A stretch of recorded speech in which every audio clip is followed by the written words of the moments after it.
Pai, o que é que fazes aqui? Isto não é para ti. Vai para casa comer as tuas sardinhas. A chuva caía fina naquela manhã de outono, tingindo as janelas do edifício mais alto de Lisboa com reflexos acinzentados. Lá em cima, no último andar, o silêncio dominava a sala do conselho. As paredes eram cobertas de painéis de madeira escura, e o som distante dos carros, misturado ao tilintar dos relógios suíços dos executivos, criava uma atmosfera tensa, quase solene. No centro da mesa oval, Antônio Vasques, presidente e fundador do Império Industrial Vasques Holdings, observava os rostos jovens e impacientes diante dele. Aos 68 anos, o tempo havia deixado suas marcas, rugas finas em torno dos olhos, cabelos brancos cuidadosamente penteados para trás. Mas ainda havia algo imponente no seu olhar, um brilho de comando que fazia os outros calarem-se quando ele falava. A seu lado, sentado com postura rígida e olhar frio, estava Ricardo Vasques, seu único filho e herdeiro. Tinha 32 anos e o tipo de beleza arrogante de quem nunca precisou lutar por nada. O terno italiano, o relógio de ouro e o sorriso calculado o faziam parecer mais uma escultura de sucesso do que um homem de verdade. Pai, o mundo mudou, disse Ricardo, cruzando os braços. A tua forma de gerir é antiquada. O mercado não tem paciência para sentimentalismo. Se quisermos crescer, precisamos ser implacáveis. Antônio não respondeu de imediato. Observou o filho por alguns segundos, como se procurasse nele o menino que um dia segurava sua mão com confiança. Mas aquele menino desaparecera há muito tempo. Implacáveis, repetiu o velho com um sorriso cansado. Sabes, meu filho, foi exatamente isso que destruiu muitos homens antes de ti, quando esquecem que há pessoas por trás dos números. Ricardo suspirou irritado. Com todo respeito, pai, esse discurso de humanidade pode ter funcionado nos anos 90. Hoje, quem hesita perde. Eu não quero que a empresa do meu nome pareça fraca. Houve um silêncio pesado. A chuva intensificou-se lá fora e o som das gotas contra o vidro soava como um relógio que marcava o fim de uma era. Antônio levantou-se lentamente. Caminhou até a janela, apoiando-se na bengala de madeira que raramente usava em público. O reflexo do seu rosto fundia-se com o da cidade cinzenta. Então é isso? Perguntou ele sem olhar para trás. Queres uma empresa forte, mesmo que precise esmagar os fracos para prová-lo? Quero uma empresa vencedora. O pai virou-se. O olhar agora era frio, distante. Talvez esteja na hora de ver se mereces isso. Ricardo franziu o senho, confuso. O que quer dizer com isso? Antônio apenas sorriu, aquele tipo de sorriso que não revela nada, mas promete tudo. Nada, ainda, mas vais entender em breve. Naquela noite, Antônio Vasques entrou em seu escritório particular. As luzes estavam apagadas, apenas o luar, filtrado pelas cortinas, desenhava silhuetas longas sobre o chão de mármore. Ele ficou ali por minutos, imóvel, olhando para os retratos antigos na parede.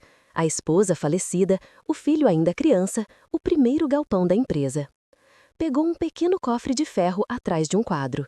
Dentro havia uma fotografia amarelada, dele próprio, vestindo roupas simples, segurando um martelo ao lado de seus primeiros operários. Sorriu com uma melancolia que misturava orgulho e tristeza. Foi assim que tudo começou, murmurou. Talvez eu precise voltar lá, para lembrar quem eu era. Ele tomou uma decisão naquela noite, uma decisão que mudaria o rumo da sua vida e de toda a sua família. 2 dias depois, ninguém o reconheceria. O velho presidente havia desaparecido. No seu lugar, andava pelas ruas de Lisboa um homem de barba grisalha, roupas gastas e olhos cansados. Antônio comprava roupas num brechó, cortava o cabelo irregularmente e sujara as mãos com graxa e poeira. Até sua voz mudara, mais rouca, mais lenta. Ele se tornou Manuel, um aposentado sem família que dormia em pensões baratas e buscava biscates para sobreviver. O objetivo? Testar o coração do seu filho. Queria ver quem Ricardo realmente era, sem o peso do sobrenome, sem o escudo da fortuna. O primeiro passo foi desaparecer por completo. Antônio desligou o telefone, transferiu temporariamente o comando ao conselho e deixou apenas uma carta, curta e fria. Preciso de tempo. Ricardo assume interinamente. A. Vasques. O rumor espalhou-se rapidamente. Alguns diretores fingiram preocupação, outros começaram a planejar como se aproximar do novo rei.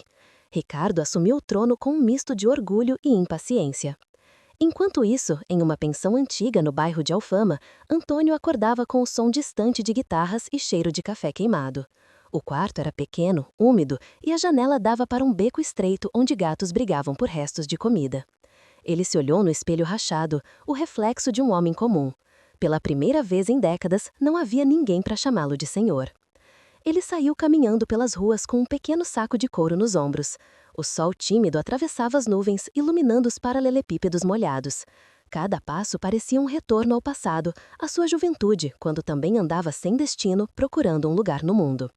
No centro da cidade, entrou em um café movimentado, o tipo de lugar onde empresários discutiam contratos enquanto garçons corriam com bandejas. Escolheu uma mesa perto da janela. A moça do balcão olhou-o com desconfiança, talvez pelo cheiro de chuva e pela roupa surrada. "Vai querer o quê, senhor?" perguntou ela, tentando manter o tom educado. "Um café simples, menina, e se não for incômodo, um pão com manteiga." Ela aceitou, mas olhou de cima embaixo antes de anotar o pedido. Antônio sorriu de leve. Aquele olhar o feriu mais do que esperava. Há muito tempo ninguém o olhava assim, com piedade disfarçada de polidez. Enquanto esperava, observava os clientes ao redor. Jovens de terno, senhoras com joias, todos apressados. O mundo parecia girar mais rápido do que ele lembrava. Tudo era aparência, brilho, pressa e pouco coração. Foi então que ouviu uma voz familiar. Uma voz que gelou o sangue nas suas veias.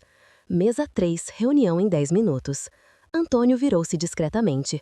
Lá estava Ricardo, impecável como sempre, acompanhado de 2 investidores estrangeiros. Ria alto, gesticulava com confiança. A voz dele enchia o salão. "Devem eliminar os cargos inúteis", dizia ele. "Gente velha, lenta, que não acompanham a visão moderna. A empresa precisa de sangue novo." Antônio sentiu uma pontada no peito. O garçom trouxe o café. O velho olhou para a xícara, mas a bebida tremia em suas mãos. De repente, Ricardo chamou o mesmo garçom. "Ei, tire esse homem daí", disse, apontando discretamente para Antônio. "Não combina com o ambiente, é mau para a imagem." O garçom hesitou. "Mas, senhor, ele só está tomando café." "Faz o que estou a dizer. Aqui é um lugar de negócios, não de esmola." As palavras caíram como pedras. Antônio baixou os olhos. Por um segundo quis levantar-se, gritar, revelar quem era. Mas contente-se. Aquilo fazia parte da sua prova. O garçom aproximou-se envergonhado. "Desculpe, senhor, mas o gerente pediu que liberasse a mesa." Antônio respirou fundo. "Claro, eu já ia sair." Pegou o casaco velho e saiu devagar, sem olhar para trás. Do lado de fora, a chuva voltava a cair. As gotas misturavam-se às lágrimas que ele não conseguia conter. Horas depois, caminhava sem rumo pela Praça do Comércio. As luzes refletiam-se nas poças d'água e o vento frio lhe lembrava que pela primeira vez em muito tempo ele estava realmente sozinho. No bolso haviam apenas algumas moedas, o suficiente para um pão e uma sopa. Mas dentro do peito, algo mais pesado crescia, uma mistura de dor e clareza. Ele finalmente viu o que o dinheiro fizera com o seu filho. E no fundo percebia, talvez o culpado fosse ele próprio. Naquela noite, em um banco de praça, Antônio escreveu no caderno que sempre carregava: "A riqueza não está no que possuímos, mas no que somos. Se o meu filho esqueceu isso, foi porque eu nunca o ensinei de verdade. Agora preciso fazê-lo aprender, mesmo que isso me custe tudo." O vento virou as páginas e a chuva apagou parte das palavras, mas a decisão estava tomada. Amanhã ele voltaria ao café, desta vez não apenas para observar, mas para começar o seu plano. E assim terminava o primeiro dia do homem mais poderoso de Lisboa, agora disfarçado de ninguém. O sol nascia lentamente sobre Lisboa, dissolvendo o nevoeiro que cobria os telhados antigos. O som distante dos elétricos misturava-se ao canto tímido das gaivotas.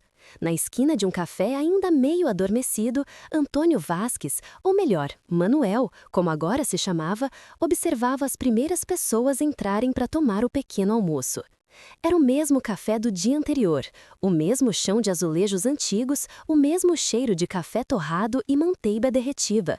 Mas, naquela manhã, havia algo diferente no ar, um propósito. Antônio ajustou o boné, verificou o espelho de bolso e respirou fundo. O rosto que olhava de volta não era mais o de um empresário poderoso. Era o de um homem cansado, com olhos que haviam visto demais e mãos marcadas por tempo e arrependimento. Ele empurrou a porta de vidro e o pequeno sino acima dela tilintou. Alguns olhares se voltaram, outros o ignoraram. Sentou-se discretamente num canto onde podia ver o balcão e a entrada. A garçonete do dia anterior, Sara, segundo o crachá preso à camisa, o reconheceu de imediato. "O senhor voltou?" perguntou com um meio sorriso, surpresa e um toque de simpatia genuína. "Voltei, menina. O café aqui tem gosto de lembrança." "Quer o mesmo de ontem?" "Sim, por favor, e desculpe por ter causado problema." Ela franziu a testa, um pouco confusa. "Problema? O senhor não causou problema nenhum." Mas Antônio sabia. O olhar dela na véspera dizia o contrário, aquele olhar constrangido de quem vê um cliente ser humilhado e nada pode fazer. Sara trouxe o café e o pão com manteiga, colocou sobre a mesa com cuidado. "Sabe, o rapaz de ontem, aquele que pediu para o senhor sair, ele vem aqui quase todos os dias, trabalha ali perto, numa empresa grande." Antônio levantou ligeiramente o olhar. "Ah, é mesmo? E o que acha dele?" Ela hesitou. "É, educado, mas arrogante. Trata os empregados como se fossem invisíveis." Antônio sentiu um aperto no peito. O nome não precisava ser dito, ele já sabia. "Talvez ele só precise aprender a ver o que o dinheiro não mostra", murmurou, quase para si mesmo. Sara sorriu de leve, sem entender bem o sentido da frase. Tomara, o mundo seria melhor se mais gente pensasse assim. O sino da porta tocou novamente. Antônio levantou os olhos e o coração quase parou. Ricardo entrou. Vestia o mesmo terno impecável, falava ao telefone em voz alta como se o mundo girasse ao seu redor. Cumprimentou o gerente com familiaridade e sentou-se na mesma mesa de sempre, pedindo seu habitual expresso duplo. O pai observava em silêncio, escondido atrás da xícara. Havia algo de dolorosamente simbólico naquele momento. O filho no centro, iluminado pela luz da manhã, o pai à sombra, invisível. Ricardo terminou a chamada e abriu o computador portátil. "Sara, por favor, traz-me o relatório de despesas que pedi ontem e não te atrases como da última vez." O tom seco cortou o ar. Sara, envergonhada, respondeu: "Sim, senhor Ricardo." Antônio apertou os punhos. O nome doeu como uma lâmina. Então, sem pensar, levantou-se e caminhou até o balcão, fingindo procurar algo na bolsa.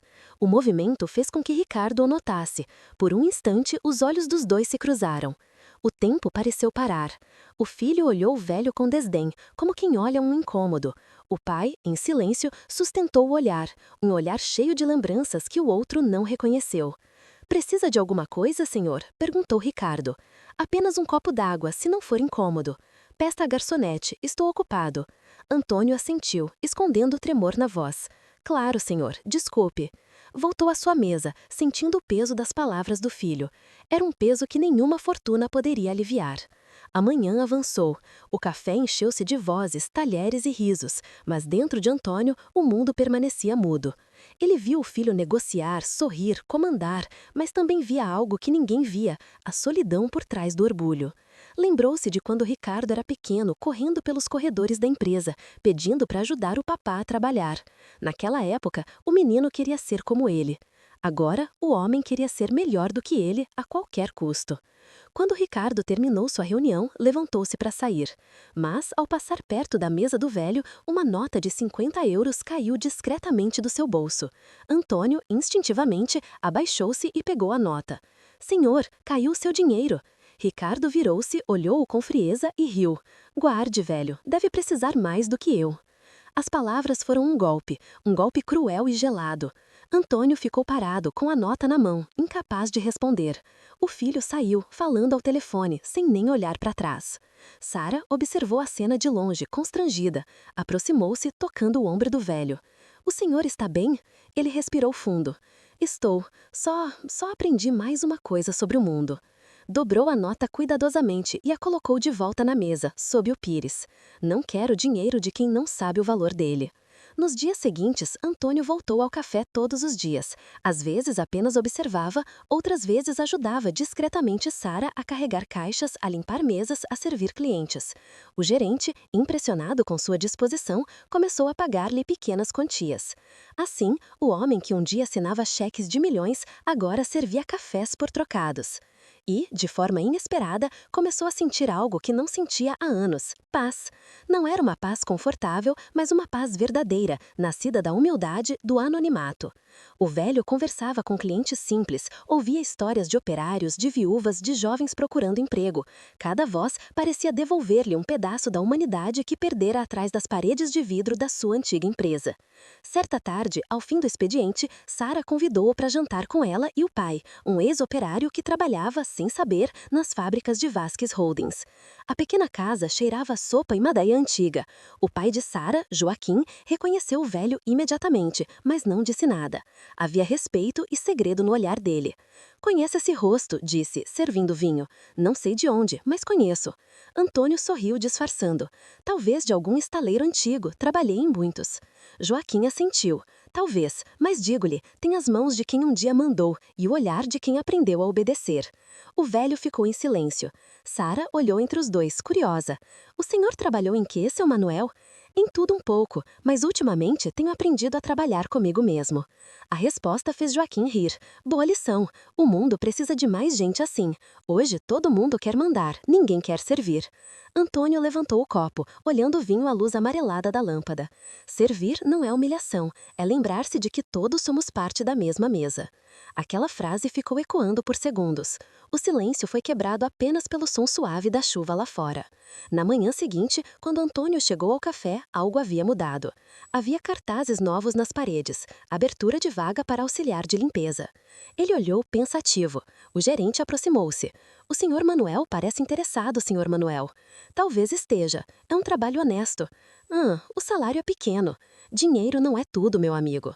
O gerente sorriu, impressionado com a serenidade daquele homem. "Se quiser, o cargo é seu." E assim foi. O antigo presidente tornou-se funcionário de um café, o mesmo onde seu filho o desprezara. Na primeira semana, Antônio varreu o chão, lavou pratos e limpou mesas com dedicação silenciosa. Às vezes, via Ricardo entrar às pressas, sempre acompanhado de gente elegante.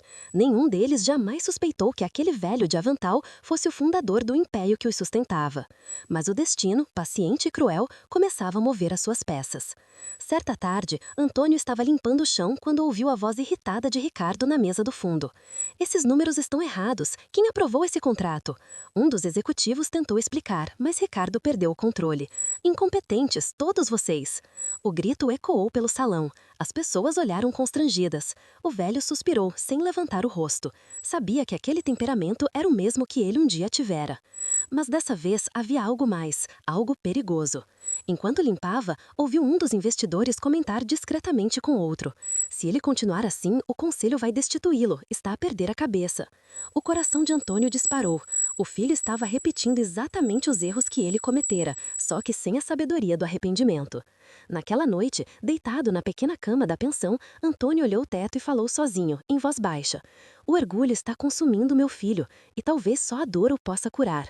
Mas que tipo de pai deseja dor para o próprio sangue?" O som distante dos sinos da Sé ecoava pela janela. Ele fechou os olhos e viu o rosto da esposa falecida, sorrindo com ternura. "Maria, se puderes ouvir-me, ajuda-o a encontrar o caminho. Eu já não sei se fiz bem." Um trovão ressoou ao longe. Lá fora, o vento soprava forte, como se o próprio destino tivesse ouvido. E assim terminava mais um capítulo da sua provação. O velho que foi rei, agora limpando o chão do trono que um dia lhe pertencera. Mas, no silêncio da madrugada, um novo plano começava a nascer. Um plano que revelaria o que realmente resta dentro do coração do seu filho. O inverno chegou de forma silenciosa, cobrindo Lisboa com uma névoa fria e persistente. As ruas, outrora cheias de risos e pressa, pareciam agora mais lentas, mais cansadas. Dentro do café onde Antônio trabalhava, o vapor do café quente misturava-se com o cheiro de chuva e de esperança. Os dias passavam num compasso humilde. Ele varria o chão, limpava mesas, recolhia pratos, e cada gesto simples trazia uma espécie de redenção. O velho, outrora senhor de centenas de funcionários, agora agradecia a cada pequena tarefa, como se limpasse não apenas o chão, mas também os pecados de uma vida inteira. Mas lá fora, em outro mundo, o mundo do luxo, das reuniões e das cifras, Ricardo Vasquez começava a sentir o peso da cadeira que ocupara tão facilmente. No grande edifício espelhado das Vasques Holdings, as janelas refletiam um céu de chumbo. Dentro, o ar estava carregado. Ricardo caminhava de um lado para o outro da sala de reuniões enquanto o conselho observava em silêncio. A fusão com a Atlantic Group foi um desastre, disse o diretor financeiro. Perdemos 20 milhões em apenas 3 meses. Isso é temporário, respondeu Ricardo, com um tom seco. O mercado vai reagir. Eu sei o que estou a fazer. Um murmúrio percorreu a mesa. O presidente interino olhou para ele com ceticismo. Sabes o que estás a fazer ou queres provar que sabes? Ricardo bateu com a mão na mesa. Chega! Enquanto eu estiver à frente desta empresa, as decisões serão minhas. Silêncio. A arrogância que outrora impressionava os investidores agora começava a incomodar. A ausência do velho Antônio tornara-se não apenas um mistério, mas um vazio de sabedoria que ninguém sabia preencher. Enquanto isso, no café, Antônio lia os jornais com atenção. As manchetes falavam de perdas, de instabilidade, de escândalos pequenos, mas crescentes. Vasques Holdings em crise de imagem. Conselho questiona a liderança de Ricardo Vasques. Ele pousou o jornal sobre a mesa e ficou em silêncio por longos minutos. O coração apertou. Não era apenas a empresa que desmoronava, era o legado da sua vida inteira, agora nas mãos de um filho que não sabia o valor do que herdara. Enquanto isso, no café, Antônio lia os jornais com atenção. As manchetes falavam de perdas, de instabilidade, de escândalos pequenos, mas crescentes. Vasques Holdings em crise de imagem. Conselho questiona a liderança de Ricardo Vasques. Ele pousou o jornal sobre a mesa e ficou em silêncio por longos minutos. O coração apertou.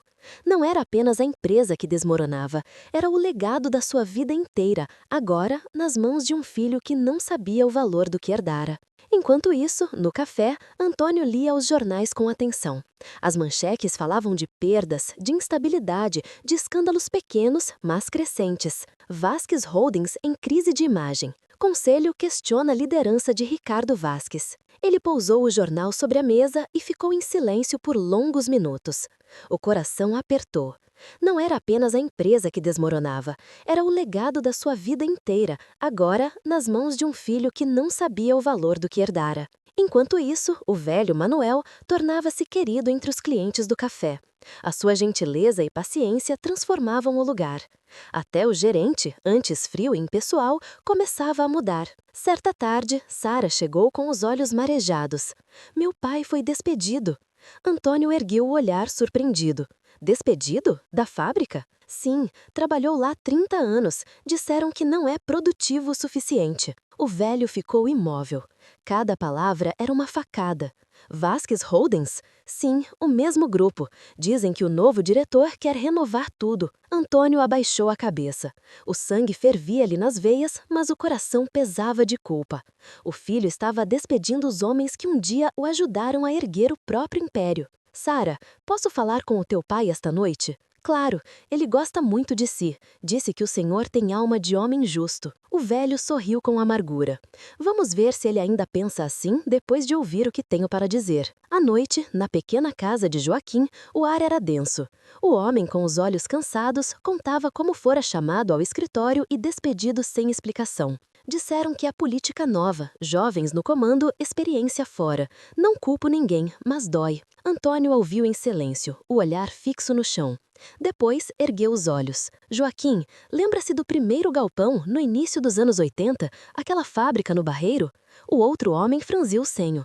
Claro que lembro, foi lá que comecei. Por quê? Eu também estive lá, mas num outro papel. O silêncio encheu a sala. Sara olhou os dois confusa.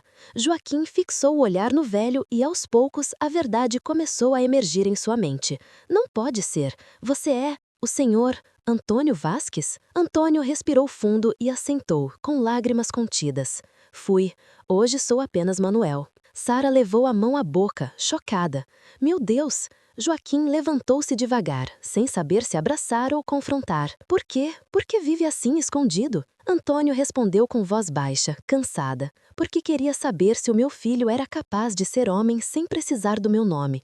Queria vê-lo pelos olhos do mundo. E o que vi partiu meu coração. O O silêncio era quase sagrado.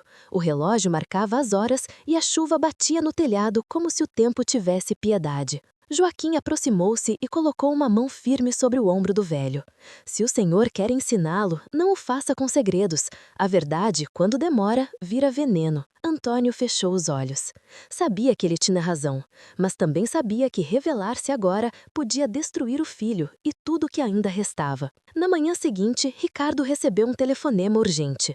A reunião com os investidores japoneses fora cancelada, a parceria com o banco suíço rompida. Em poucas semanas, o Império Vasques começava a ruir. No meio do caos, ele sentou-se sozinho no seu escritório. O retrato do pai, pendurado na parede, parecia observá-lo com um olhar que misturava decepção e compaixão. Se estás aí, pai, murmurou ele, com a voz rouca. Espero que estejas orgulhoso. Transformei o teu império num campo de ruínas. O telefone tocou. Era o conselho. Queriam uma reunião de emergência. Mas Ricardo não atendeu. Ficou apenas ali, olhando o horizonte através das janelas. E pela primeira vez na vida, sentiu-se pequeno. Enquanto isso, Antônio caminhava pela ponte do Tejo ao pôr do sol. O vento cortava-lhe o rosto e o som das gaivotas misturava-se com o rugido distante da cidade. Ele sabia que a hora se aproximava. A prova estava prestes a terminar, para ambos. Perdemo-nos um do outro, murmurou ele. Mas talvez, ao perder tudo, encontremos o que realmente importa. A luz do entardecer refletia no rio como ouro líquido, e por um instante o velho pareceu parte da própria paisagem, um homem à beira do fim e, ao mesmo tempo, de um novo começo. O mundo virava-lhe as costas, mas dentro dele algo dizia: a história ainda não acabou. O vento soprava forte naquela manhã de inverno. No topo do edifício de vidro das Vasques Holdings, as bandeiras tremulavam agitadas, como se a própria cidade pressentisse o que estava prestes a acontecer. Dentro da sala principal, o clima era de guerra silenciosa. Ricardo Vasques olhava para o ecrã diante de si, onde gráficos e números mergulhavam vertiginosamente no vermelho.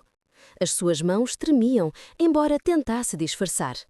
O conselho estava reunido e cada rosto diante dele era uma mistura de expectativa e decepção. A situação é grave, disse o diretor financeiro, com a voz tensa. Os contratos internacionais foram suspensos e os trabalhadores da unidade do Barreiro estão a protestar. Ricardo respirou fundo. Eu já disse, é uma fase, nenhum império se constrói sem riscos. O conselheiro mais velho, um homem de cabelo grisalho e olhos sábios, inclinou-se para a frente. Antônio Vasques também enfrentou riscos, rapaz, mas ele nunca jogou o destino de 100 famílias numa aposta cega. O nome do pai pairou no ar como um fantasma. Ricardo fechou os punhos. Com todo o respeito, o meu pai está fora e eu estou aqui para modernizar esta empresa. Quem não quiser acompanhar, pode sair. Silêncio. Ninguém respondeu, mas o olhar de cada um dizia tudo. A confiança havia desaparecido. No mesmo instante, a poucos quilómetros dali, Antônio empilhava caixas de copos no café. O corpo doía, mas a mente estava estranhamente serena. Já não era o presidente que comandava de cima, era o homem que aprendia, finalmente, o valor de olhar de baixo. Sara entrou apressada, segurando o telemóvel. Seu Manuel, olha as notícias. Ela mostrou o ecrã. As manchetes gritavam: greve geral nas fábricas Vascas. Empregados exigem o regresso do fundador. Crise de liderança ameaça Império Português. O velho leu devagar, em silêncio. O coração acelerou, mas não de orgulho, de tristeza. Tudo aquilo, cada linha, era o reflexo de uma ferida entre pai e filho. E a ferida começava a sangrar em público. Quer dizer, o senhor conhecia o dono, não é? Perguntou Sara, inocente. Antônio sorriu com amargura. Conhecia muito bem, menina, talvez até demais. Em casa, Ricardo passava horas diante do espelho. O rosto jovem, outrora confiante, agora parecia mais envelhecido, os olhos vermelhos de insônia. As palavras do conselho ecoavam em sua mente, misturando-se às do pai, como vozes de julgamento que não o deixavam respirar. Pessoas por trás dos números. Ele repetia a frase em voz baixa, zombando de si mesmo. Pessoas? E quem se lembra de mim? Quando precisei de alguém, só encontrei silêncio. Abriu a gaveta e tirou um relógio antigo, o mesmo que o pai lhe dera no dia em que completou 18 anos. No verso, gravada uma frase: O tempo é o único bem que não se herda. Ele passou o dedo sobre a inscrição e uma lágrima solitária caiu. Por um segundo, pareceu querer procurar o pai, pedir perdão, mas o orgulho falou mais alto. Não, ele que desapareceu, ele que me deixou. Dias depois, António decidiu fazer algo que o perturbava há semanas: visitar discretamente a antiga sede da empresa. Vestido com o seu disfarce habitual, o casaco gasto, o boné, as mãos sujas de graxa, aproximou-se do edifício ao entardecer. Os seguranças o impediram de entrar, claro, mas ele ficou do outro lado da rua, observando. As luzes dos andares superiores ainda brilhavam e, através dos vidros, podia-se ver o movimento apressado de funcionários, a correria, as expressões tensas. O império que um dia construíra com fé, agora era uma fortaleza de medo. Um grupo de empregados saiu, discutindo em voz alta. Demissões outra vez, agora é um por semana. O filho do patrão não entende nada de gente, só vê lucro. O velho recuou, escondendo o rosto sob o boné. Essas palavras eram punhais, cada uma mais profunda que a anterior. Mas também eram a prova de que ainda havia algo para salvar. Na manhã seguinte, Sara notou que o velho estava diferente, mais calado, mais distante. "O senhor está bem, seu Manuel?" "Estou, só cansado de ver o que o dinheiro faz com as pessoas." "O dinheiro corrompe?" Ele pensou por um momento. Não, o dinheiro apenas revela o que já estava escondido dentro deles. Ela ficou em silêncio, refletindo. Aquela sabedoria simples, dita entre o barulho das chávenas e o vapor das máquinas, soava mais verdadeira do que qualquer livro. No mundo de Ricardo, o caos crescia. As contas atrasavam-se, os parceiros fugiam, os jornalistas ligavam sem parar. E o conselho exigia respostas. Durante uma reunião, o diretor jurídico avisou. A empresa descobriu que alguns contratos foram assinados sem aprovação. Há riscos legais. "Cuidem disso", gritou Ricardo, com voz tensa. "Não há nada para cuidar, Sr. Vasquez. O nome da família está em jogo." O silêncio caiu como um martelo. Ricardo levantou-se bruscamente. "Saiam todos, preciso de um minuto." Sozinho, olhou para o retrato do pai na parede. A moldura dourada refletia a luz fria do escritório. Ele aproximou-se, tocou o vidro e sussurrou. "Sempre foste o herói, não é? O homem perfeito. E eu, o fracasso." Deu um passo atrás e, num gesto impulsivo, arrancou o quadro da parede. O vidro quebrou-se, espalhando estilhaços pelo chão. Por alguns segundos, ficou a olhar para o retrato rasgado, respirando com dificuldade. Depois, caiu de joelhos e levou as mãos à cabeça. Pela primeira vez, chorou, não de raiva, mas de solidão. No café, António sentia que algo mudava dentro de si. Cada gesto, cada conversa com os clientes era uma recordação do que realmente importa, a dignidade das pequenas coisas. Mas o coração continuava dividido. Uma parte dele queria continuar ali, simples, livre. Outra gritava para salvar o filho antes que fosse tarde. Nessa noite, escreveu uma carta. As mãos tremiam enquanto segurava a caneta. "Meu filho, sei que o orgulho é o fardo dos homens que querem ser fortes. Eu também o carreguei e quase perdi tudo o que amava. Se um dia encontrares esta carta, lembra-te, o poder que não serve aos outros transforma-se em veneno. Teu pai, António." Dobrou o papel e guardou-o no envelope. Não sabia ainda como, mas sentia que, em breve, Ricardo precisaria ler aquelas palavras. Uma semana depois, as ruas de Lisboa foram tomadas por manifestações de trabalhadores. As televisões mostravam cartazes com frases duras. "Queremos o regresso do verdadeiro Vasquez. O pai construiu, o filho destruiu." Ricardo assistia da janela do escritório, o rosto pálido.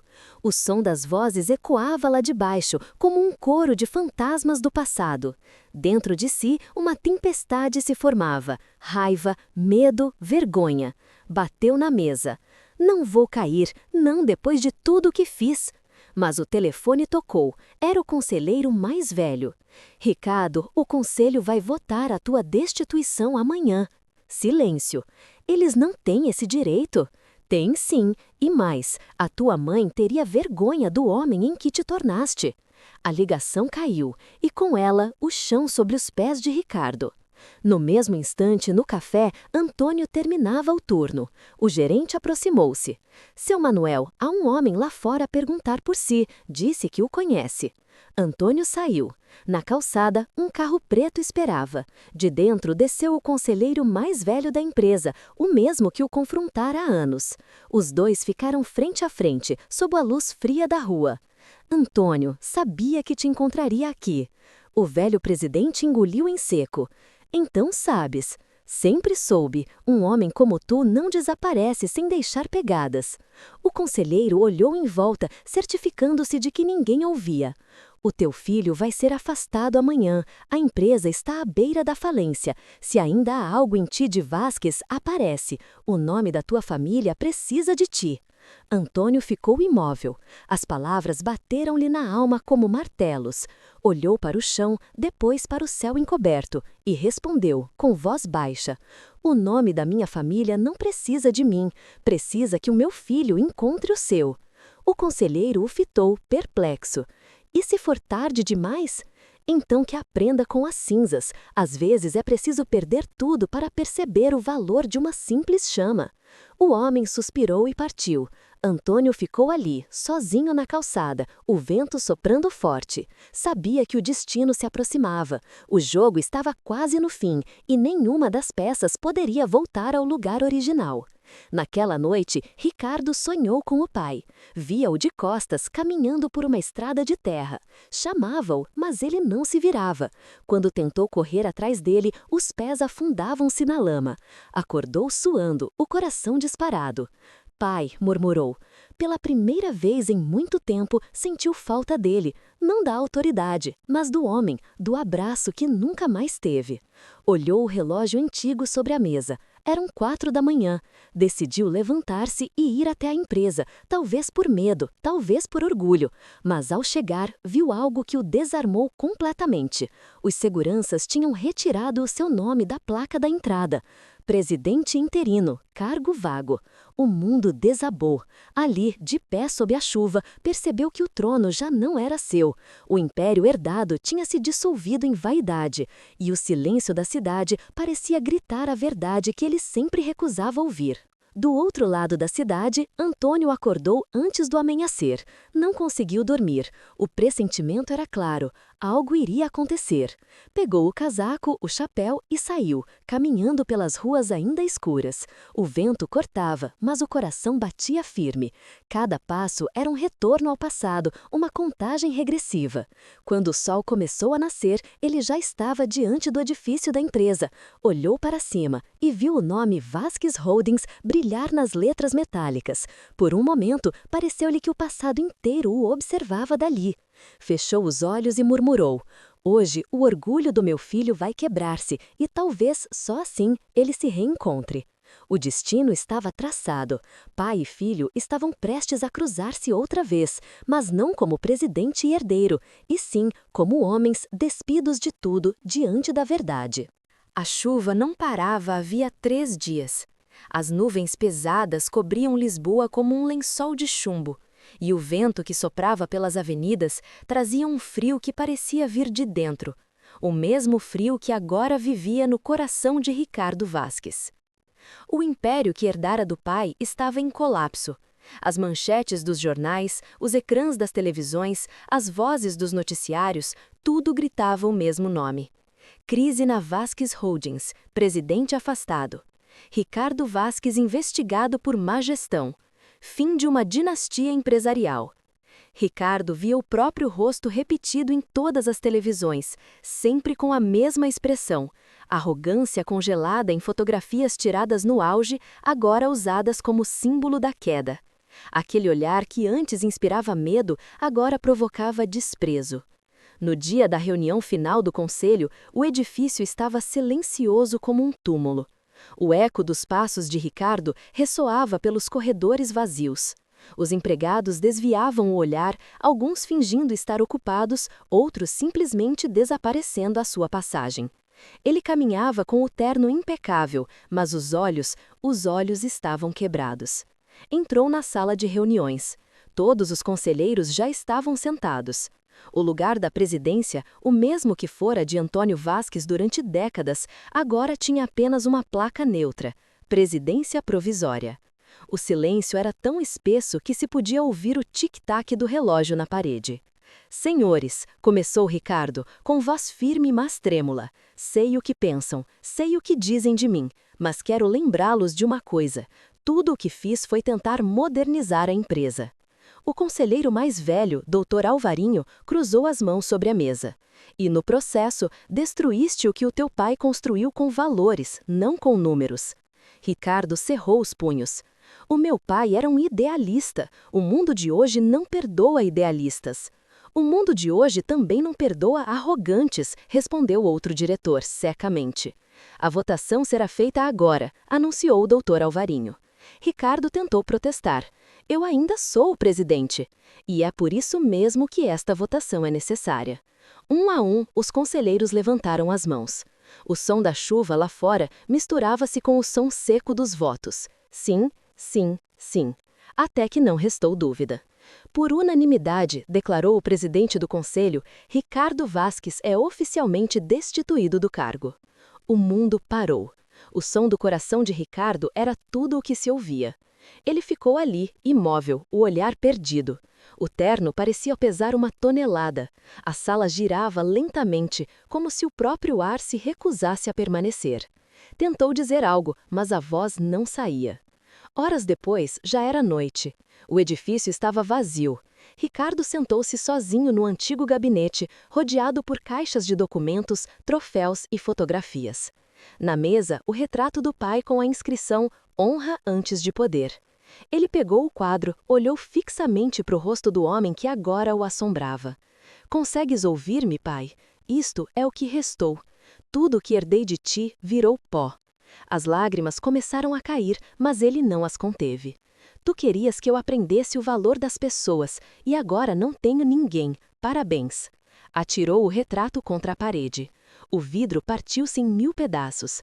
O reflexo de Ricardo multiplicou-se neles, 100 versões de si mesmo, todas distorcidas, fragmentadas. Como se finalmente visse o que realmente se tornara. Enquanto isso, na outra ponta da cidade, Antônio caminhava sobre a mesma chuva, o casaco encharcado, os passos lentos. Tinha ouvido a notícia pelo rádio do café. Ricardo Vasques destituído, empresa à beira da falência. O coração do velho apertou-se. Não havia alegria, nem alívio, apenas dor. Uma dor que vinha não do fracasso material, mas do vazio entre pai e filho. Sentou-se num banco sob a marquise de uma loja fechada. A chuva escorria pelo rosto, misturando-se às lágrimas. Meu Deus, o que foi que eu fiz? Murmurou. Quis provar-lhe o valor da humildade e acabei por destruí-lo. Por um momento, pensou em desistir do disfarce, correr até ele, abraçá-lo, dizer-lhe que tudo ia ficar bem. Mas o orgulho ainda o prendia. O mesmo orgulho que destruíra o filho agora o impedia de agir. Naquela mesma noite, Ricardo saiu do edifício com uma mala pequena. A chuva caía pesada. O segurança da porta hesitou em cumprimentá-lo. Os faróis de um carro iluminaram-lhe o rosto de um homem derrotado. Ele caminhou pela cidade sem destino. As luzes das ruas refletiam-se nas poças como fragmentos de um passado que já não lhe pertencia. Passou por mendigos, vendedores, pessoas que não o reconheciam. Pela primeira vez, ninguém lhe devia respeito. E, paradoxalmente, pela primeira vez, sentiu-se humano. Parou diante de uma montra com televisores. Numa das telas, um repórter dizia: Ricardo Vasques desaparece após demissão. Fontes afirmam que o antigo presidente deixou o país. Ele riu, um riso amargo, quase histérico. Desaparecer? Olhou o próprio reflexo na vitrine. Talvez seja isso que meu pai fez. Talvez ele também tenha fugido. Mas no fundo, sabia. Antônio não fugira. Ele sempre esteve ali, de algum modo, observando, invisível, mas presente. No dia seguinte, Antônio chegou cedo ao café. Trazia o rosto mais pálido que o habitual. Sara percebeu logo. O senhor não dormiu, pois não? Não. Há coisas que o sono não consegue esconder. Ela serviu-lhe café e ficou em silêncio. O velho olhou para o vapor que subia da chávena e murmurou. Quando um pai vê o filho cair, sente-se culpado. mesmo quando sabe que a queda era necessária. E o senhor acredita que ainda há volta? Antônio olhou para ela e respondeu com voz baixa. Sempre há, mas às vezes o caminho de volta é feito de lágrimas. Enquanto isso, Ricardo acordava num quarto barato de hotel. O sol entrava fraco pelas cortinas rasgadas. Olhou em volta, o terno pendurado, o telefone sem bateria, o silêncio absoluto. A cabeça lateava, o corpo pesava. Levantou-se e foi até a janela. Lá embaixo via a cidade continuar, indiferente à sua ruína. Aquela indiferença doía mais do que qualquer notícia, porque era a primeira vez que o mundo seguia sem precisar dele. Abriu a mala. Dentro encontrou o relógio do pai.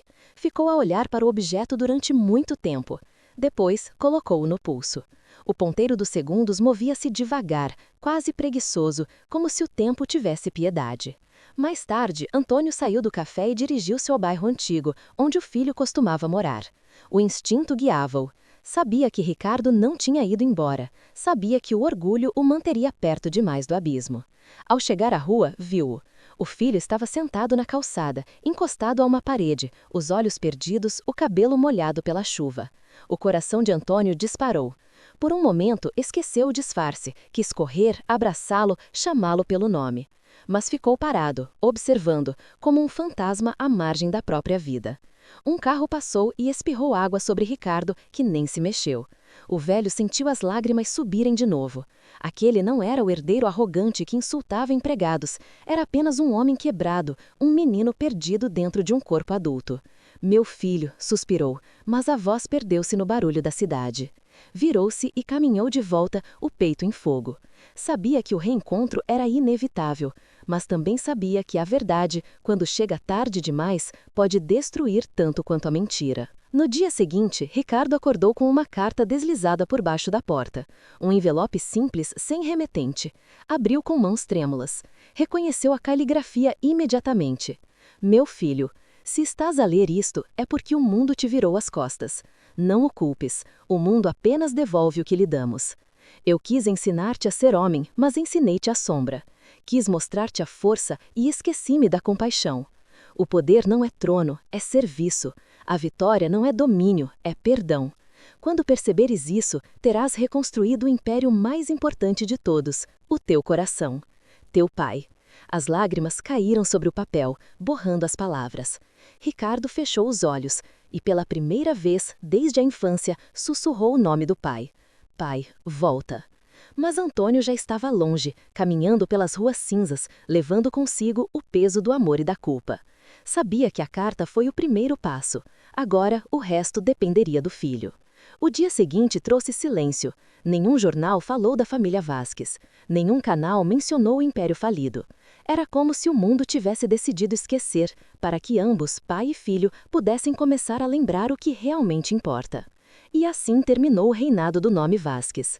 Mas no fundo da alma de dois homens, uma nova história começava, feita não de poder, mas de arrependimento. O império desabou, mas talvez, nas ruínas, ainda houvesse espaço para reconstruir algo mais valioso que o ouro, a verdade. As primeiras luzes da manhã filtravam-se entre os telhados antigos de Alfama, dourando as pedras molhadas pelas chuvas da noite anterior. O som distante dos elétricos e o cheiro do pão quente misturavam-se no ar frio. Antônio Vasques, ou Manuel como ainda o chamavam, caminhava devagar pelas ruas estreitas, com o rosto sereno e os olhos cansados, mas tranquilos. Havia passado meses desde o colapso do império. A cidade já esqueceu o nome Vasques, mas ele, no fundo, sentia-se mais vivo do que nunca. No café onde trabalhava, tudo continuava igual. O tilintar das chávenas, o murmúrio dos clientes, o rádio antigo a tocar fados tristes. Sara sorria-lhe ao vê-lo entrar. Bom dia, seu Manuel. Bom dia, menina. Ele vestiu o avental, lavou as mãos e começou o trabalho. Mas algo dentro dele havia mudado. Já não fazia aquilo por necessidade ou disfarce. Fazia porque cada gesto simples, servir um café, limpar uma mesa, ouvir uma história, lhe lembrava que a vida, afinal, é feita das coisas que não se compram. Naquela manhã, uma senhora idosa entrou, com as mãos trêmulas e o olhar perdido. Podia aquecer-me o café, meu filho? Claro que sim, minha senhora. Antônio segurou a chávena com cuidado e aqueceu-a no balcão. A mulher sorriu-lhe com ternura. Sabe, lembra-me o meu marido, trabalhador, mas com olhos de quem já viu demais. Ele riu baixinho. Talvez tenha razão, já vi muito, mas ainda estou a aprender a ver o que importa. A mulher assentiu e foi embora, deixando uma moeda a mais. Ele olhou para a moeda sobre o balcão e pensou: há quem dê dinheiro por piedade e há quem dê para agradecer humanidade. Enquanto isso, do outro lado da cidade, Ricardo acordava num quarto modesto, alugado nos arredores de Lisboa. O terno de outrora dera lugar a roupas simples. Trabalhava agora numa pequena oficina mecânica, ironia do destino talvez, mas a única porta que se abrira. O dono da oficina, um homem calvo e bem-humorado chamado Miguel, ensinava-lhe tudo com paciência. Segura firme, rapaz, a chave inglesa não é inimiga.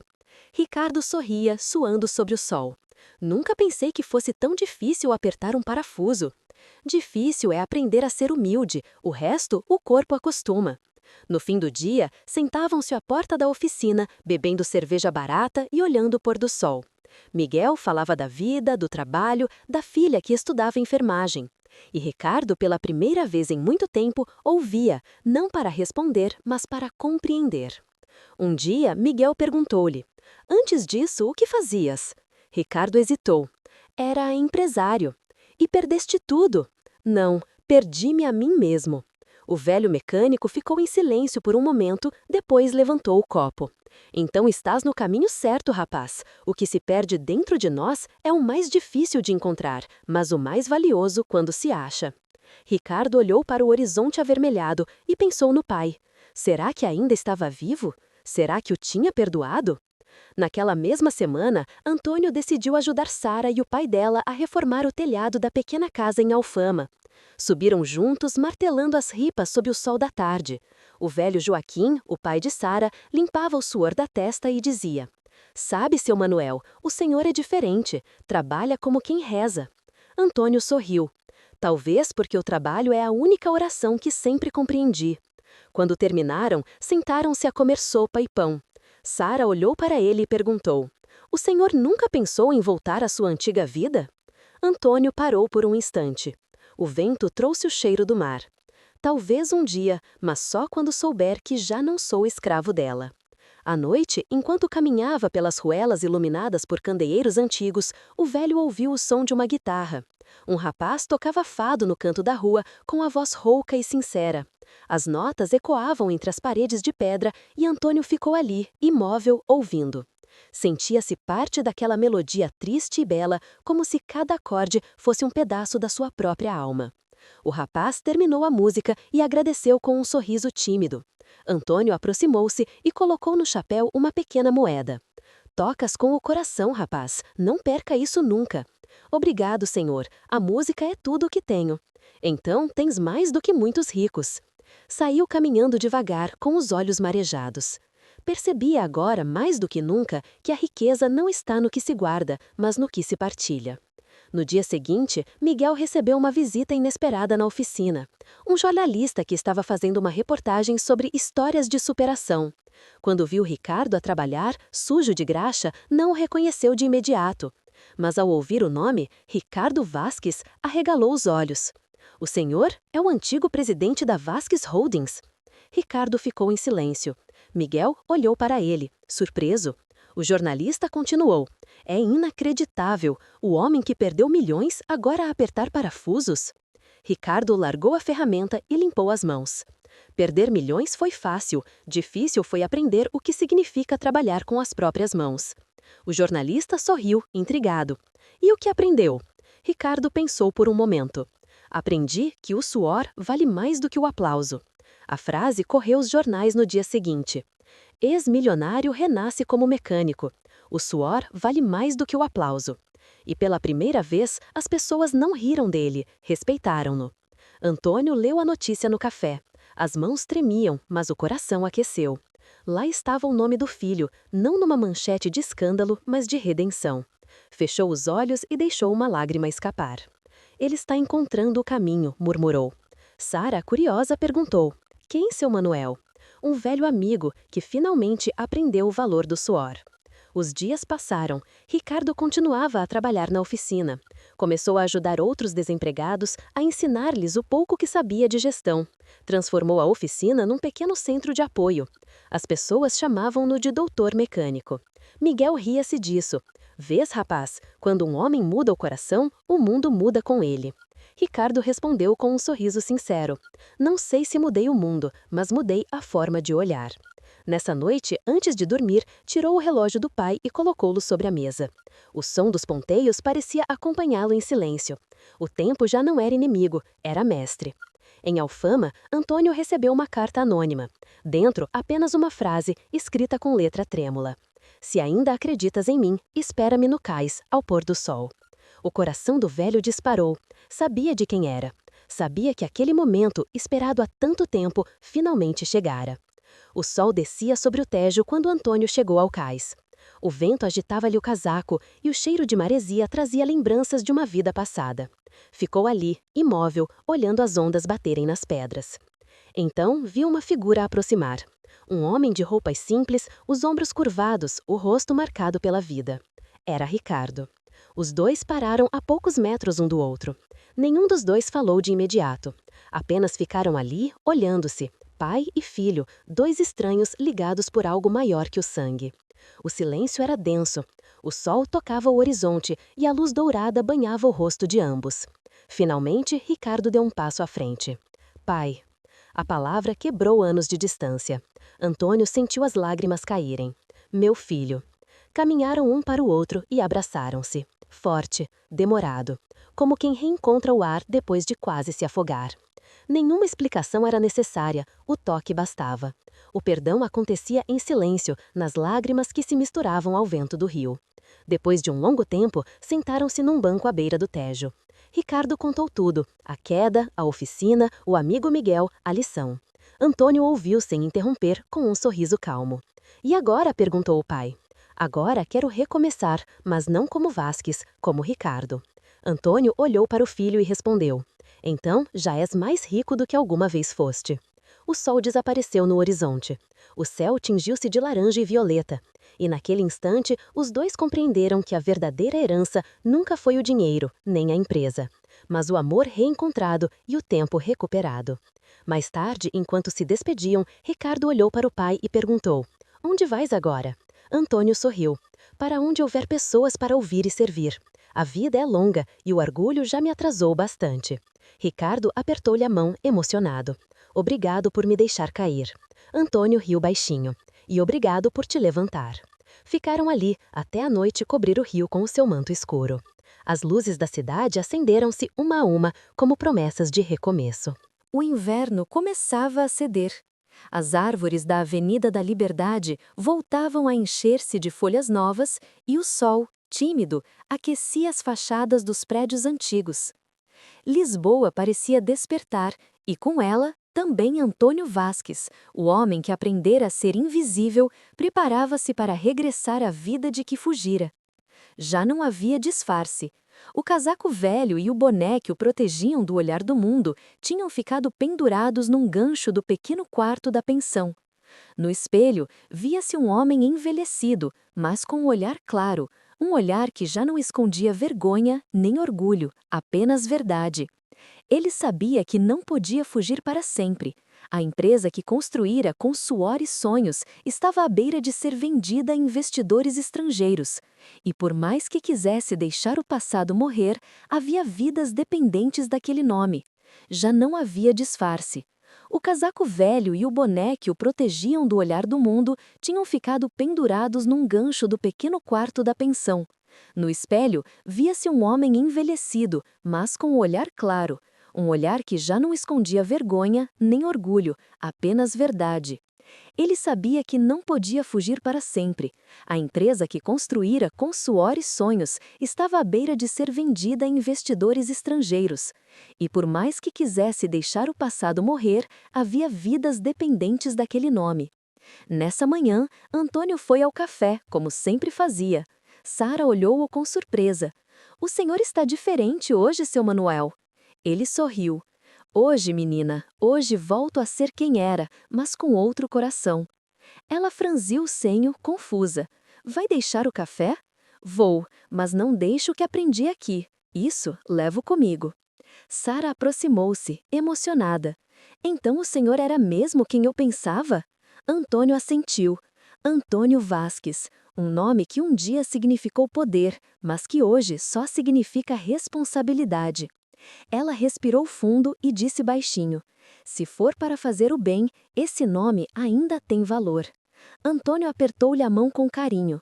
Obrigado, menina. Nunca te esqueças, a gentileza vale mais do que qualquer fortuna. Saiu do café com passos firmes. A rua parecia diferente. Os sons, as cores, os rostos, tudo tinha uma clareza nova, como se a cidade finalmente o aceitasse de volta. Mas agora ele voltava não como dono de tudo, e sim como servo do que restava. Ao chegar à antiga sede da Vasques Holdings, os seguranças o olharam com espanto. Um deles, reconhecendo-o, tirou o chapéu de imediato. Senhor Antônio, meu Deus, é mesmo senhor? Sou eu, Manuel, para uns, Antônio para outros. Mas hoje sou apenas um homem que veio por fim a uma história mal contada. Entrou no edifício lentamente. Os corredores estavam vazios, os quadros antigos cobertos por poeira. Nos olhos de alguns funcionários que ainda restavam, via-se surpresa, emoção e vergonha. Alguns murmuravam baixinho. Ele voltou, o velho Vasques. Antônio subiu até o último andar, onde outrora ficava o seu escritório. A porta ainda tinha a placa antiga, gasta, com o nome: Presidente Fundador Antônio Vasques.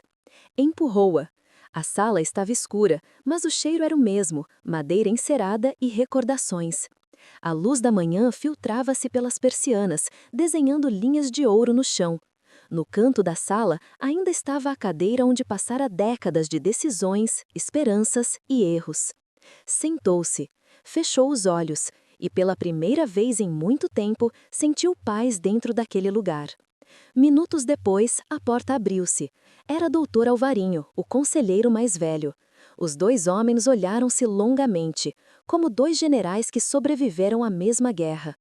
Antônio, pensei que nunca mais te voltaria a ver. Eu também, mas há feridas que só se curam quando voltamos ao campo onde foram feitas.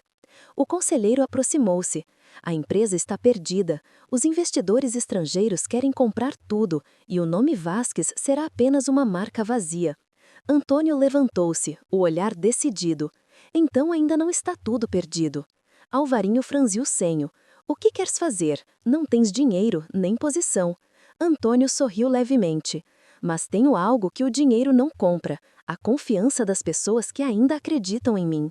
O conselheiro fitou-o, surpreso, e por um momento pareceu ver o velho líder de outrora, o homem que ergueu um império com as próprias mãos. Vais tentar reerguer a empresa? Não, vou reerguer as pessoas. A empresa virá depois. Nos dias seguintes, Antônio começou a visitar as fábricas abandonadas, os armazéns, os escritórios quase vazios. Falava com os antigos trabalhadores, olhava-os nos olhos, perguntava-lhes pelos filhos, pelas casas, pelas dificuldades. E cada um deles, ao vê-lo, voltava a acreditar. Um operário, com lágrimas nos olhos, disse-lhe: Senhor Antônio, pensei que o senhor estivesse morto. Ele sorriu. Estava, mas o coração decidiu voltar antes que fosse tarde. Pouco a pouco, começaram a juntar-se novamente. Os velhos empregados, os mecânicos, os supervisores. Reuniam-se nos antigos galpões, agora empoeirados, para ouvir o homem que os inspirara tantos anos atrás. Não vos prometo fortuna, dizia ele. Prometo apenas dignidade. Se quiserem, recomeçamos do zero, não por dinheiro, mas por honra. E eles aceitaram, não por necessidade, mas por fé, porque havia algo na voz daquele homem que os fazia acreditar que mesmo na ruína, a esperança ainda podia ser construída. Enquanto isso, Ricardo assistia tudo de longe. Soubera do retorno do pai pelos jornais. O velho Vasques reaparece e promete reconstruir a empresa. Sentiu um misto de orgulho e dor. Orgulho pelo pai, dor por si mesmo. Durante dias hesitou, mas um entardecer não aguentou mais. Foi até a fábrica antiga, onde o pai se reunia com os antigos empregados.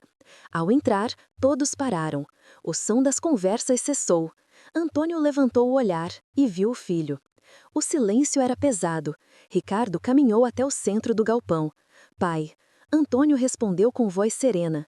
Não precisas chamar-me de pai aqui. Aqui, todos somos trabalhadores. Ricardo respirou fundo. Então deixa-me trabalhar contigo. Os homens olharam-nos espantados. Antônio manteve o olhar fixo no do filho. Por um instante, o tempo pareceu parar. Depois, ele estendeu a mão. Bem-vindo, rapaz. E assim, o herdeiro e o fundador tornaram-se companheiros de ofício. Trabalhavam lado a lado, limpando, consertando, reorganizando. Antônio varria o chão, Ricardo carregava caixas. E todos viam, com emoção, o renascimento de um império, não pelo poder, mas pelo exemplo. As semanas passaram. A notícia espalhou-se por toda Lisboa. Jornais escreviam: pai e filho reconstroem do zero o Império Vasques, o renascimento da ética empresarial portuguesa. Mas para os dois, aquilo não era manchete, era apenas vida. Certa tarde, enquanto o sol entrava pelas janelas altas do galpão, Antônio sentou-se ao lado do filho, cansado, mas sorridente. Sabes, Ricardo, sempre quis que fosses melhor do que eu, mas para isso precisei deixar-te cair. E eu precisei cair para aprender a levantar-te. Os dois riram, silêncio por alguns instantes. Depois, Antônio olhou o horizonte e disse: a empresa um dia voltará a crescer, mas quando eu partir, não quero que herdes o nome, quero que herdes o propósito. Ricardo assentiu. Prometo, pai, prometo nunca mais esquecer as pessoas por trás dos números. Antônio pousou a mão sobre o ombro do filho. Então já cumprimos a nossa missão. Nessa noite, sozinho no antigo escritório, Antônio abriu o caderno onde costumava anotar pensamentos. Escreveu com letra firme: o poder destrói quem o usa para dominar, mas transforma quem o usa para servir. A verdadeira vitória não é deixar o nome nas paredes, mas deixar bondade nos corações. Fechou o caderno e olhou para a cidade iluminada lá fora. As luzes pareciam estrelas caídas na terra. Um sorriso sereno desenhou-se no rosto. Daí está completo, murmurou. Finalmente, está completo. Ao amanhecer, Ricardo entrou no escritório. Encontrou o pai sentado na cadeira, com o caderno fechado sobre o peito. Os olhos dele estavam serenos, como quem dorme em paz. O sol banhava o seu rosto com luz dourada. Ricardo ajoelhou-se ao lado dele, em silêncio. Não havia dor, havia gratidão. Pegou no caderno e leu a última frase que o pai escrevera na noite anterior. O verdadeiro herdeiro não é quem recebe o trono, mas quem aprende a merecer o amor. As lágrimas caíram silenciosas. O filho sorriu, entre dor e orgulho. Descansa, pai. O teu legado está seguro. Dias depois, centenas de trabalhadores encheram o pátio da fábrica. Ricardo subiu a uma pequena plataforma e falou com voz firme, emocionada. O meu pai acreditava que o valor de um homem não está no que ele constrói, mas no que ele cura. Hoje, esta empresa não pertence a um nome, pertence a todos vocês, porque foi isso que ele quis. Os aplausos ecoaram como trovões, e naquele som, Antônio parecia estar presente, invisível, mas eterno. Lisboa, naquele dia, testemunhou não o retorno de um presidente, mas o renascimento de um pai, de um filho e de um povo que aprendeu que a verdadeira riqueza não é o ouro, é a dignidade.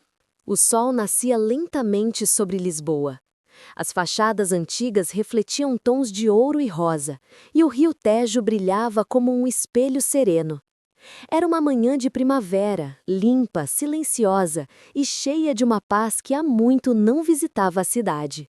Na antiga sede das Vasques Holdings, agora renovada, uma nova placa fora colocada à entrada.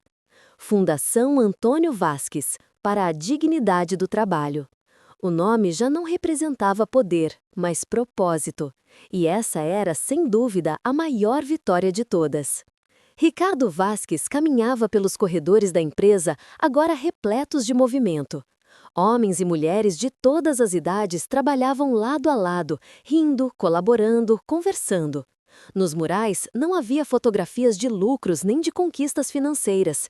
Havia retratos de trabalhadores, histórias de vida, sorrisos de pessoas que, antes esquecidas, agora tinham voz. Ricardo parou diante de um quadro, uma fotografia do pai, tirada anos atrás, no dia da inauguração da primeira fábrica. Abaixo, uma frase gravada em bronze: o trabalho só tem valor quando eleva o ser humano. Passou os dedos sobre a inscrição com os olhos marejados.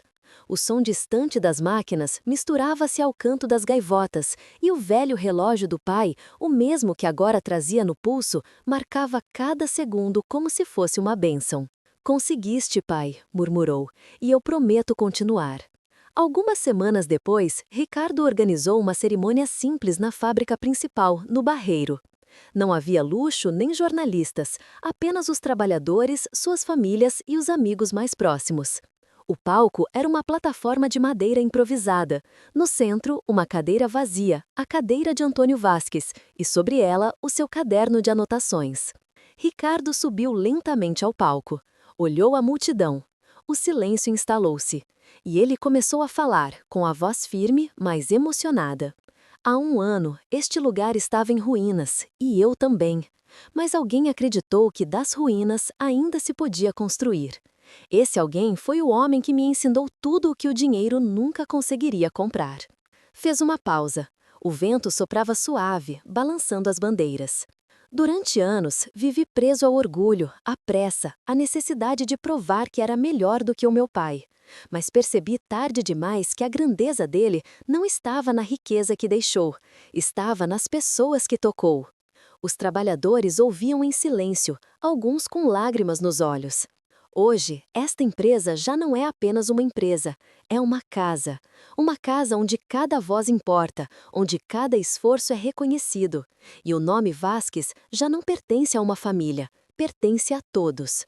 O aplauso foi longo, sincero, e por um instante, Ricardo sentiu o mesmo calor no peito que o pai costumava descrever, aquele sentimento raro de fazer o bem por inteiro. No fim da cerimônia, aproximou-se da cadeira do pai. Pegou o caderno, abriu na última página e leu em voz alta. "Um dia, quando eu não estiver mais aqui, lembra-te. A riqueza que deixo não está nos cofres, mas no coração de quem aprende a recomeçar." Fechou o caderno devagar e sussurrou. "Aprendi, pai. Finalmente aprendi." Colocou o caderno de volta na cadeira, endireitou a moldura do retrato e deu um passo atrás. O vento soprou, e por um instante parecia que o próprio Antônio sorria através da fotografia. Aquele sorriso tranquilo de quem sabe que o tempo cumpriu seu papel. Mais tarde, Ricardo foi até o cais do Tejo, o mesmo lugar onde se haviam reencontrado. O sol descia lentamente, e o reflexo dourado das águas cegava os olhos, tornando tudo quase sagrado. Sentou-se no mesmo banco onde o pai costumava ficar. Do bolso, tirou o relógio antigo. O ponteiro dos minutos avançava suave, compassado. Ele observou-o longamente, em silêncio. Cada segundo que passava parecia sussurrar: "Vive, serve, perdoa." Ao seu lado, uma criança jogava pedrinhas na água. Riu alto, inocente. Ricardo olhou para ela e sorriu. "Sabes, miúdo, a vida passa demais para a gente viver só a contar moedas." O rapazinho riu e respondeu: "O meu pai diz que o tempo vale ouro." Ricardo olhou o rio e murmurou: "O tempo vale mais do que o ouro, rapaz, porque o ouro volta, o tempo não." O menino não entendeu, mas sorriu e saiu a correr. Ricardo ficou ali, vendo-o desaparecer pela rua. E percebeu que o ciclo se fechava. Um pai ensinara o filho, e agora o filho ensinava o mundo. À noite, as luzes da cidade acenderam-se. Lá de cima, da janela do seu escritório, Ricardo olhava Lisboa, tranquila, viva, luminosa. No fundo da sala, a cadeira do pai permanecia no mesmo lugar, vazia, mas sagrada. Ao lado dela, o caderno e o retrato. Ele caminhou até lá, pousou a mão sobre o encosto e disse: "Pai, se o céu tiver fábrica, espero que estejas a comandar os anjos." Sorriu, e pela primeira vez riu de si mesmo, não com arrogância, mas com ternura. Meses depois, a Fundação Antônio Vasques tornou-se uma referência nacional. Empregava centenas de pessoas, oferecia bolsas de estudo e reconstruía fábricas abandonadas em cooperativas. Os jornais agora escreviam com respeito: "O Império Vasques renasce, mas com alma." De milionários a servos do bem, a família que devolveu humanidade à indústria. Mas para Ricardo, as manchetes já não importavam. O que importava era o som das máquinas a trabalhar, o riso dos empregados, o cheiro de ferro e esperança. Às vezes, caminhava sozinho pelos corredores e sentia uma brisa leve passar, uma presença invisível, familiar. Ouvia a voz do pai, calma, grave, a dizer: "Nunca esqueça, filho, quem serve, reina." E ele respondia baixinho: "Sim, pai, agora eu sei." Num final de tarde, Ricardo regressou ao café onde o pai viveu como Manuel. O lugar estava igual, o cheiro do café, o som da máquina, o tilintar das colheres. Sara ainda trabalhava ali. Quando o viu, sorriu com surpresa. "Senhor Ricardo, já é uma honra tê-lo aqui." "A honra é minha, menina. O meu pai falava muito de ti." Ela emocionou-se. "Ele foi o homem mais humilde que conheci. Mudou a minha vida." Ricardo olhou para as paredes, reconhecendo cada canto. Mudou a de todos nós. Sentou-se à mesa onde o pai costumava sentar-se. Sara serviu-lhe um café e um pão com manteiga, o mesmo pedido. Ricardo sorriu. "É curioso, tudo começou aqui. A humilhação, o orgulho, a queda, e agora é aqui que tudo termina." Bebeu o café devagar, saboreando o silêncio. Lá fora, o sol mergulhava na cidade e Lisboa parecia suspirar, como se também tivesse aprendido algo. Quando se levantou para sair, deixou uma pequena carta sobre a mesa. Sara abriu-a depois que ele partiu. Dentro havia apenas uma frase escrita à mão: "A verdadeira riqueza não é o que deixamos aos outros, mas o que despertamos dentro deles." Ela fechou a carta com lágrimas nos olhos e olhou pela janela. Lá fora, Ricardo caminhava calmamente pela rua, com as mãos nos bolsos e o olhar voltado para o céu, como se conversasse com alguém que só ele podia ver. O tempo passou. Os anos seguiram o seu curso. Mas em cada fábrica, em cada café, em cada trabalhador que pronunciava o nome Vasques, havia respeito. Não pelo poder, mas pela memória de um homem que ensinou que a vida só é grande quando é partilhada. E assim, o império que nasceu do orgulho terminou no amor. O homem que um dia se disfarçou de pobre morreu rico em humanidade. E o filho que caiu em vergonha levantou-se em dignidade. No final, tudo o que restou foram 2 cadeiras vazias, uma na fábrica, outra no cais, e um legado invisível, gravado não em pedra, mas no coração de todos os que ainda acreditam que a humildade é a forma mais pura de poder.